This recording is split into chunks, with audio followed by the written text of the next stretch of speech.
आज मैं आप सबको सिंहासन बत्तीसी की नवीं पुतली मधुमालती की कहानी बताऊंगी। अगर आपको कहानी अच्छी लगे तो वीडियो को लाइक करना न भूलें, चैनल को सब्सक्राइब करें और बेल आइकन के ऊपर प्रेस करना न भूलें। ये कहानी है सिंहासन बत्तीसी की नवीं पुतली मधुमालती की कथा। राजा भोज हर दिन नई पुतली से राजा विक्रमादित्य की महानता और त्याग के किस्से सुन सुनकर परेशान हो चुके थे, लेकिन वे सिंहासन पर बैठने का मोह भी नहीं रोक पा रहे थे। दूसरी तरफ उज्जैन की जनता अपने पूर्व राजा विक्रमादित्य के त्याग की कहानियां सिंहासन की पुतलियों से सुनने के लिए बड़ी ही संख्या में एकत्र हुआ करती थी। 9वें दिन जैसे ही राजा भोज सिंहासन की तरफ बढ़ने लगे, मधुमालती नामक एक पुतली जागृत हो जाती है और बोलती है कि ठहरो राजन, क्या तुम राजा विक्रमादित्य की तरह प्रजा के लिए अपने प्राणों का भी त्याग कर सकते हो? अगर नहीं तो सुनो राजा विक्रमादित्य की कहानी।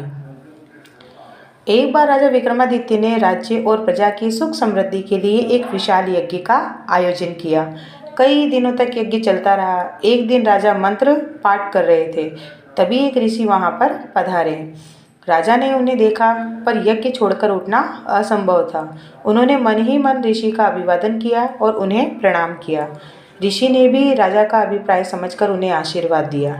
जब राजा यज्ञ से उठे तो उन्होंने ऋषि से आने का प्रयोजन पूछा, तो राजा को मालूम था कि नगर के बाहर कुछ ही दूर के ऊपर वन में ऋषि एक गुरुकुल चलाते हैं, जहां बच्चे विद्या प्राप्त करते हैं।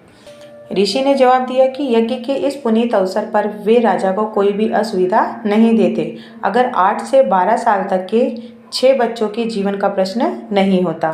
राजा ने उनसे सब कुछ विस्तार से बताने के लिए कहा।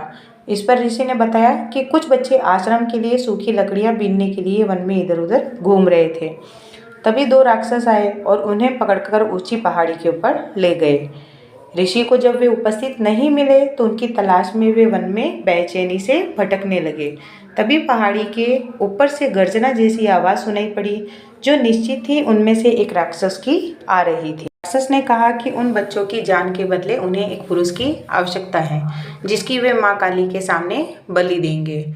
जब ऋषि ने बलि हेतु अपने आप को उनके हवाले करना चाहा तो उन्होंने असहमति जता दी। उन्होंने कहा कि ऋषि बूढ़े हैं और माँ काली ऐसे कमजोर बूढ़े व्यक्ति की बलि से प्रसन्न नहीं होगी। काली माँ की बलि के लिए अत्यंत स्वस्थ और क्षत्रिय की आवश्यकता है। राक्षसों ने कहा कि अगर कोई छल या बल से उन बच्चों को स्वतंत्र कराने की चेष्टा करेगा तो उन बच्चों को पहाड़ी से लुढ़काकर मार दिया जाएगा। राजा विक्रमादित्य से ऋषि की परेशानी नहीं देखी जा रही थी। वे तुरंत तैयार हुए और ऋषि से बोले कि आप मुझे उस पहाड़ी तक ले चले। मैं अपने आप को काली के सम्मुख बलि के लिए प्रस्तुत करूंगा। मैं स्वस्थ हूँ और क्षत्रिय भी हूँ। राक्षसों को कोई आपत्ति नहीं होगी। ऋषि ने सुना तो हतप्रभ रह गए। उन्होंने लाख मनाना चाहा, पर विक्रम ने अपना फैसला नहीं बदला। उन्होंने कहा, अगर राजा के जीवित रहते उसकी राज्य की प्रजा पर कोई विपत्ति आती है तो राजा को अपने प्राण देकर भी उनकी विपत्ति को दूर करना चाहिए। राजा ऋषि को साथ लेकर उस पहाड़ी पर पहुंचे। पहाड़ी के नीचे उन्होंने अपना घोड़ा छोड़ दिया तथा पैदल ही पहाड़ पर चढ़ने लगे। पहाड़ी वाला रास्ता बहुत ही कठिन था, पर उन्होंने कठिनाई की परवाह नहीं की। वे चलते चलते पहाड़ की चोटी के ऊपर पहुंच गए।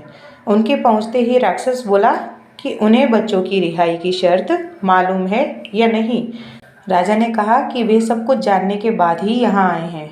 उन्होंने राक्षसों से बच्चों को छोड़ देने के लिए कहा। एक राक्षस बच्चों को अपनी बाहों में लेकर उड़ा और नीचे सुरक्षित स्थान के ऊपर उन्हें छोड़ देता है। दूसरा राक्षस उन्हें लेकर उस जगह के ऊपर आया जहां मां काली की प्रतिमा थी और बलि वेदी बनी हुई थी। विक्रमादित्य ने बलि वेदी के ऊपर अपना सिर बलि हेतु झुका दिया। वे जरा भी विचलित नहीं हुए। उन्होंने मन ही मन अंतिम समय समझकर भगवान का स्मरण किया। वह राक्षस खड़ग लेकर उनका सर धड़ से अलग करने के लिए तैयार हो गया। अचानक उस राक्षस ने खड़ग फेंक दिया और विक्रम को गले लगा लिया। वह जगह एकाएक अदृश्य रोशनी से और खुशबू से भर गई। विक्रम ने देखा कि दोनों राक्षसों की जगह इंद्र तथा पवन देवता वहां पर खड़े थे। उन दोनों ने राजा विक्रमादित्य की परीक्षा लेने के लिए यह सब किया था।